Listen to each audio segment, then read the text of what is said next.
Bismillahirrahmanirrahim. Assalamualaikum warahmatullahi wabarakatuh. Alhamdulillahirabbil alamin. Wassalatu wassalamu ala asyrafil anbiya'i wal mursalin.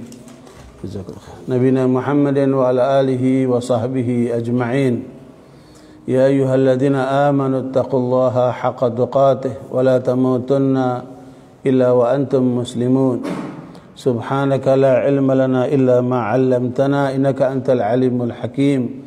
Allahumma la sahla illa ma ja'altahu sahla wa anta taj'al hazna idza syi'ta sahla ma ba'd. Ikhwani fiddin rahimani rahimakumullah. Mudah-mudahan Allah senantiasa mudahkan kita untuk senantiasa hadir salat berjamaah subuh dan pelajaran penting yang tadi kita dengar dari bacaan Quran Imam dalam surat Ad-Dariyat adalah fafirru ilallah inilakum minhu nadhirun mubin. Senantiasalah kalian kembali kepada Allah, dan Allah ingatkan itu karena Allah Sang Maha memberi peringatan yang agung. Jadi sekalian, karena tujuan diciptakannya jin dan manusia hanyalah untuk beribadah kepada Allah, dan semua fasilitas hidup dipenuhi oleh Allah.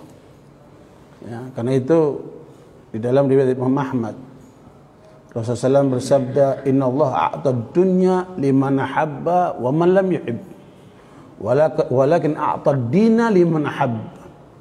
Kata Rasulullah, Allah akan memberikan dunia ini kepada yang dia cintai maupun yang dia benci, kepada orang kafir maupun kepada orang mukmin. Siapa yang bekerja keras, siapa yang bersungguh-sungguh, dia akan dapat. Tetapi untuk agama, din yang benar ini, Allah hanya berikan kepada orang yang dia cintai. Makanya kata-kata Ar-Rahman, Ar-Rahim memiliki makna Ar-Rahman untuk kepada orang mukmin maupun kafir. Tapi Ar-Rahim hanya untuk orang-orang yang dicintai oleh Allah, untuk orang-orang yang benar jalan hidupnya. Ya, makanya ikhwan barakallahu fikum, karenanya penting untuk kita ingat 5 hal agar kita senantiasa berjalan menuju Allah. Senantiasa ingatkanlah diri kita tentang 5 hal.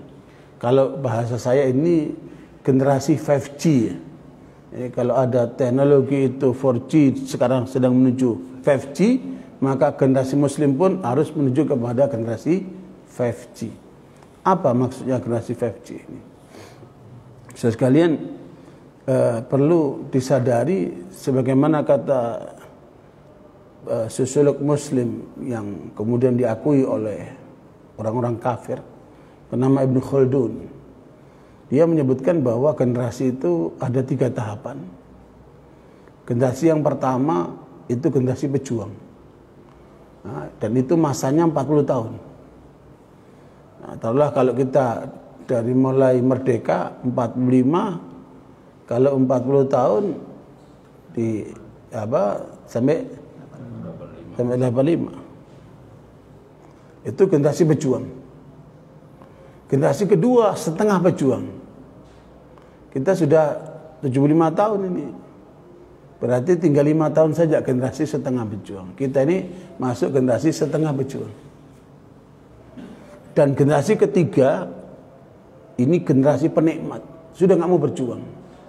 Antum lihat kan anak-anak muda sekarang, HP gini, yang penting udah makan, fast food atau gosen apa itu, udah nggak mau capek dia. Ya, dan tidak boleh lahir generasi yang seperti ini. Makanya kita punya waktu 5 tahun untuk mendidik anak-anak kita ini, cucu-cucu kita itu, supaya kembali kepada generasi pejuang. Yang tadi ayatnya Allah ingatkan, fafirru ilallah, kembalilah kepada Allah. Dan nggak mungkin orang yang kembali kepada Allah kalau tidak punya spirit perjuangan dia. Nanti itu saya sebutkan, ini hasil renungan saya, hasil pikiran saya setelah melihat berbagai macam hal. Perlu 5 hal ini. Yang pertama adalah firman Allah, sibghatallah wa man ahsanu min Allah sibgha wa nahnu lahu abidun. Surat Al-Baqarah 138. Ya, corak yang Allah berikan. Ya, siapakah yang lebih baik daripada corak yang diberikan oleh Allah itu? Dan kita senantiasa beribadah kepadanya. Apa maksudnya ini? diwarnai dirimu dengan nilai-nilai Islam, baik dalam keyakinan, pikiran, ucapan maupun perbuatan, bahkan penampilan. Jadi kalau menurut saya tahap awal untuk kita berubah, rubahlah penampilan. Dari tadinya berada di tempat-tempat yang maksiat dengan teman-teman yang amburadul, ya, di lingkungan-lingkungan yang jahiliyah, rubah dirimu. Beralihlah kepada posisi yang benar.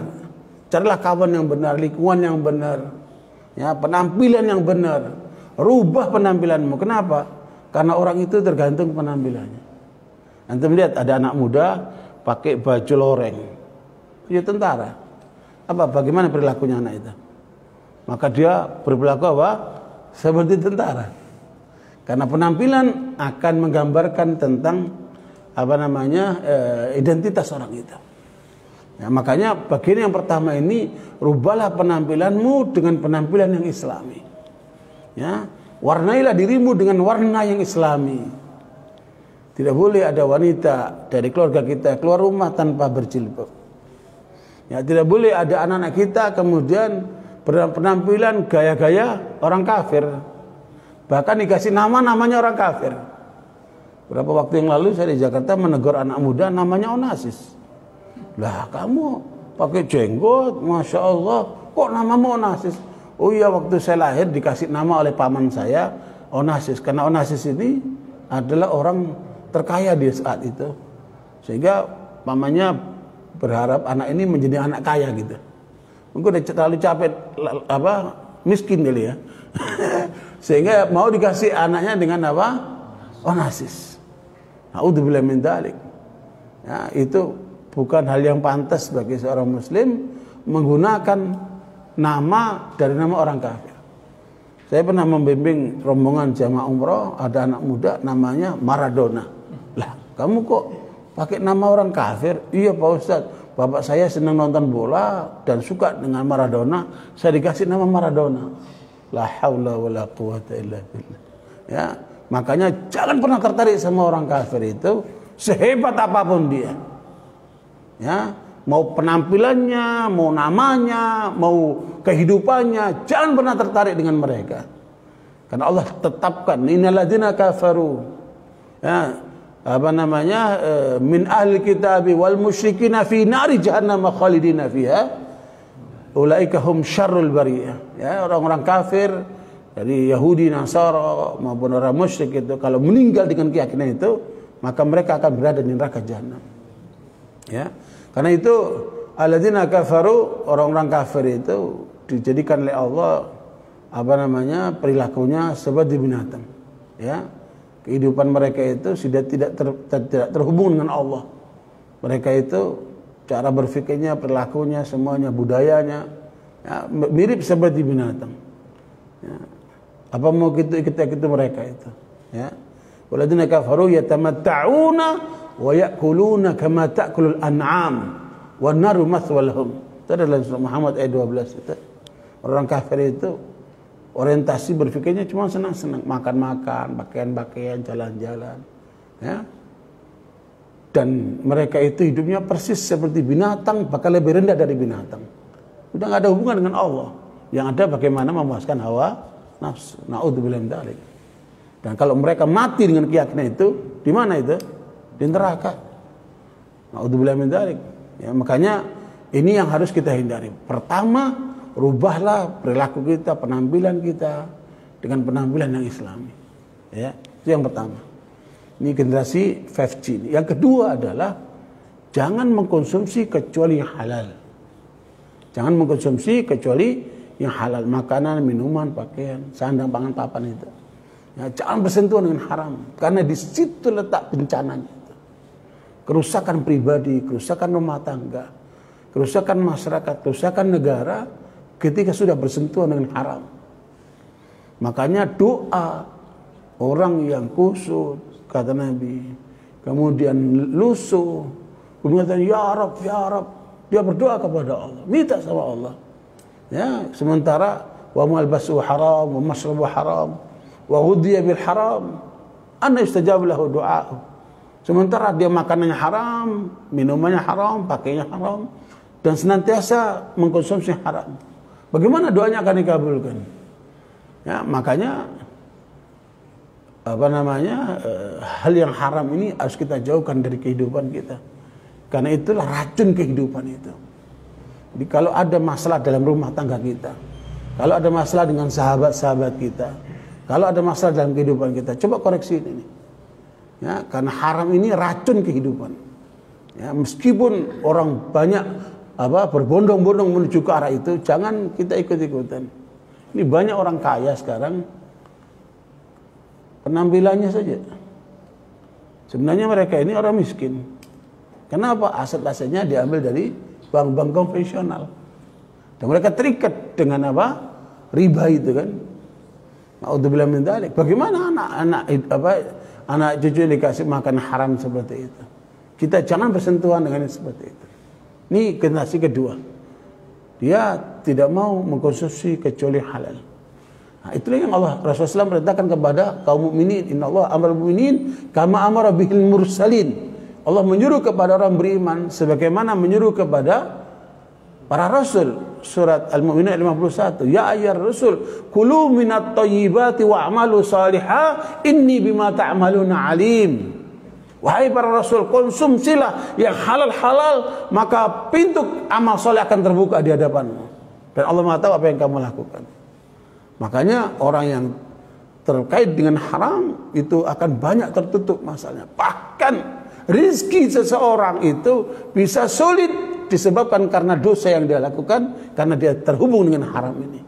Ya, innal abda la yuhramu minar rizqi lidan bin asabah. Bisa jadi seorang itu sulit rizkinya karena ada dosa yang dia lakukan. Ya, makanya coba kita bersihkan diri kita dari perilaku yang konsumtif apalagi yang terkait dengan yang haram ini. Ya, ini yang kedua, supaya kita ingat selalu konsumsilah yang halal dan jauhkan kita dari yang haram. Kemudian yang ketiga, carilah sumber yang halal. Ya, Nabi mengatakan orang mukmin ini seperti lebah. Lebah itu keluar rumah, dia positif, dia pikirannya cari sumber yang halal. Dia cari saripati bunga dan dia tidak mengganggu bunganya. Ya, enggak mengganggu tangkainya, enggak mengganggu pohonnya, dia ambil saripatinya. Kemudian dia proses dalam dirinya, jadilah madu yang sehat dan menyehatkan itu.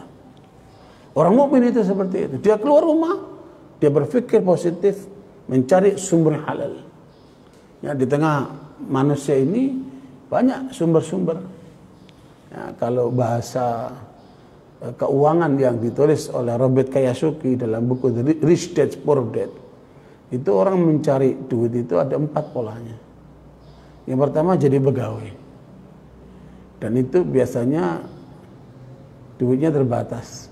Mohon maaf ya, karena pegawai itu kan dapatnya gaji, gak ada dagingnya tuh. Kolesterol ya. Makanya harus ada langkah kedua ya. Pegawai itu terbatas. Yang kedua adalah setengah pegawai. Dia konsultan, dia dokter, dia insinyur. Ya, itu lebih banyak duitnya dari pertama ini. Ya, setengah merdeka dia. Nah, yang ketiga itu pengusaha, berbisnis, pedagang. Nah, di sini lebih banyak duitnya, ya, lebih berkah dia. Makanya Nabi polanya itu adalah berdagang seperti ini.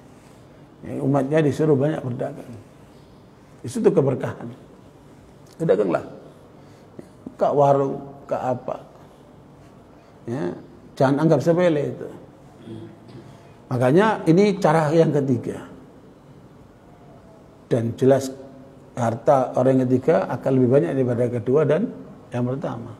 Nah, yang keempat lebih hebat lagi. Apa itu? Investasi. Kalau investasi kita nggak ikut terlibat dalam aktivitas, tapi dikelola oleh orang profesional. Nah, investasi ini bisa juga dalam bentuk asetnya, beli tanah, beli emas, atau ikut dalam perusahaan profesional yang kita ikut saham di situ.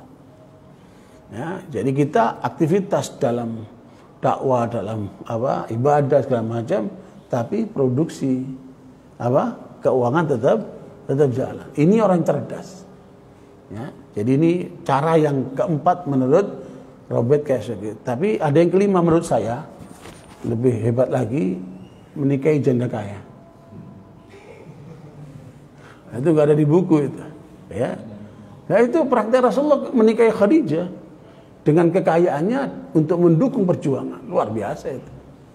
Makanya waktu saya diundang di daerah Tambun, ada perumahan gitu, masjid yang besar sekali, tapi nggak jadi-jadi. Saya berapa kali ke masjid itu, tapi nggak jadi-jadi. Kemudian saya tanya, yang antar saya seorang dokter, Pak Dokter, ini kenapa kok nggak jadi-jadi nih masjid ini? Udah berapa kali saya ke sini? Oh sudah Pak Ustaz, alhamdulillah. Ada ibu-ibu kemarin datang ke masjid ini menanyakan juga sama dengan Pak Ustaz. Kenapa gak jadi-jadi masjid ini? Ada kekurangan dana ternyata. Kata ibu ini, berapa kekurangannya? 9 miliar, kekurangannya 9 miliar. Kata ibu ini, saya tutup. Biar cepat, semua jadi itu masjidnya. Oleh ibu ini ditutup berapa? 9 miliar. Saya tanya Pak Dokter, itu ibu janda atau udah punya suami? Gitu. Punya suami Pak Ustaz. Oh. Kenapa Pak Ustaz? Kalau janda saya mau daftar. Luar biasa nih kalau digunakan untuk apa? Mendukung dakwah kan, Masya Allah. Jadi ala kulli hal. Jadi ya poin yang ketiga, carilah sumber yang apa? Yang halal, ya, subhanallah. Sama seperti kita mencari air dari sumber mata airnya itu bersih itu, ya. Nah yang keempat, mau berbagi dengan yang lainnya. Ketika kita dapat, jangan hanya untuk disimpan saja. Ya, di sebagian harta itu ada haknya orang-orang yang membutuhkan, ya, apakah fakir, apakah miskin, apakah anak yatim atau janda dan sebagainya, ada hak di hartamu itu. Maka keluarlah sebagainya untuk disedekahkan, diinfakkan, dibagi kepada mereka yang membutuhkan. Ya, makanya saya berharap, dan ini sudah mulai saya suarakan di banyak tempat, apabila setiap masjid itu mengadakan kegiatan, ya, untuk membuka warung gratis atau bayar seikhlasnya, ya kan, tapi ditanggung oleh masjid. Ya, biaya masjid itu dikumpulkan untuk membiayai warung yang gratis itu atau yang bayar seikhlasnya itu untuk orang-orang yang nggak mampu. Ya, karena di tengah kita ini masih banyak orang-orang yang tidak mampu. Bahkan dampak dari COVID-19 ini 52% masyarakat Indonesia jatuh miskin. Artinya separuh lebih. Dengan COVID-19 ini ekonomi ambruk. Dan dalam waktu tidak lama ini diperkirakan akan terjadi krisis. Mudah-mudahan tidak terjadi. Sebab kata Ketua MPR itu bilang krisis kesehatan akan berdampak kepada krisis ekonomi. Krisis ekonomi akan berdampak kepada krisis sosial. Krisis sosial akan sampai berdampak kepada krisis keamanan. Ini yang bahaya. Makanya jangan sampai terjadi. Makanya umat Islam harus turun tangan, ya, menyelamatkan mereka yang membutuhkan itu. Dan saya udah ingatkan sama Pak Jokowi di istana. Saya bilang, Pak Jokowi, masalah terbesar bangsa ini seperti Bapak juga sebutkan adalah kesenjangan antara kaya dan miskin. Ya, kalau ada 100 orang kaya, satu yang muslim, 99 non muslim. Kalau ada 100 orang miskin, satu yang non muslim, 99 itu muslim. Ini jomplang. Bayangkan seluruh aset umat Islam ini cuma 12% di negeri ini. Jadi terlalu jomplang gitu.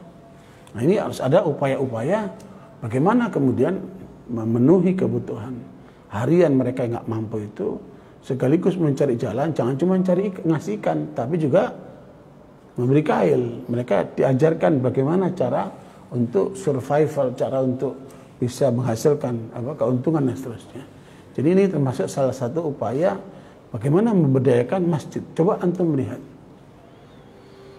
mengapa sekolah-sekolah Kristen itu kok murah, padahal hebat-hebat.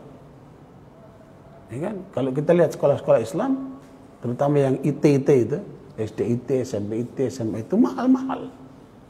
Bahkan tidak jarang kita sendiri nggak mampu nyekolahkan anak kita. Mahal-mahal. Kenapa kok itu mahal? Kenapa mereka kok murah?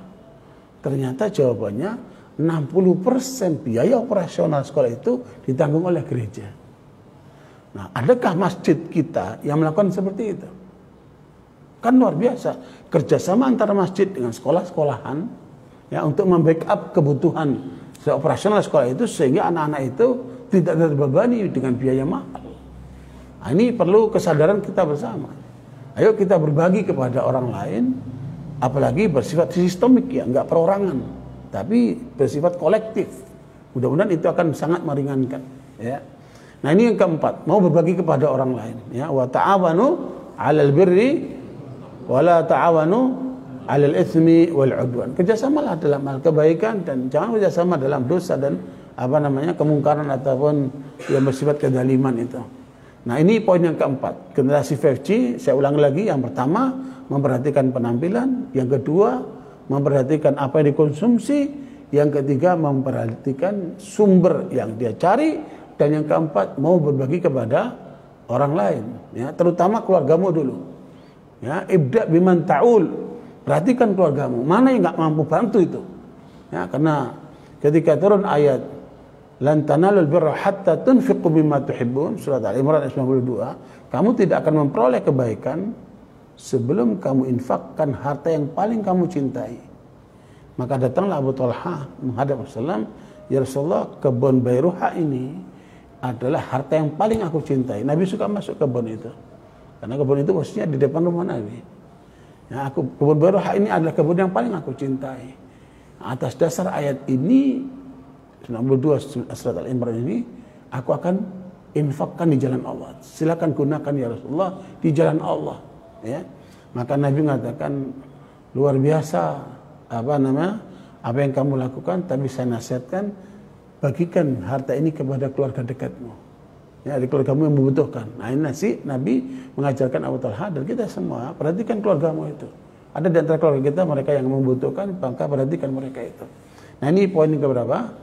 Poin yang keempat, ya, mau berbagi kepada orang lain. Adapun yang kelima, dan ini adalah puncaknya, yaitu siap berkorban dengan harta dan jiwanya di jalan Allah.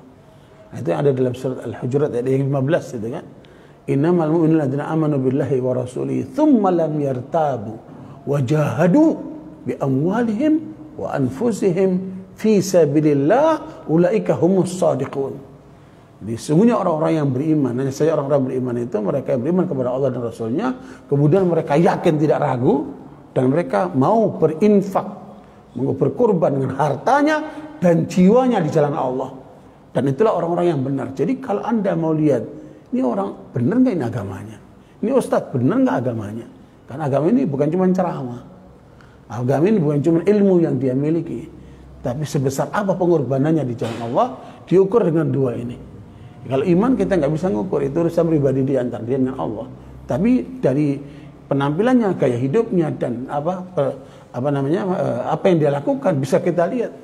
Ya, sebesar apa dia berkorban dengan hartanya dan di jiwanya di jalan Allah. Itulah orang yang benar agamanya. Ya, jadi sekarang ini jangan diukur orang itu hanya penampilan ceramahnya, tapi lihat nih sebesar apa pengorbanannya di jalan Allah. Itulah tanda orang yang benar, kata Allah Ta'ala. Semoga kita bisa menerapkan 5 poin ini dan kita tanamkan kepada anak-anak kita, cucu kita, supaya mereka menjadi generasi pelanjut, bukan lagi generasi penikmat, tapi generasi berjuang untuk bisa mencapai tingkatan yang 5 ini. Wallahu a'lam bishawab. Sallallahu Muhammad. Alhamdulillah afan ala kulli hal. Subhanallah asyhadu an la ilaha illa anta astaghfiruka wa atubu ilaik. Alhamdulillah. Assalamualaikum warahmatullahi wabarakatuh.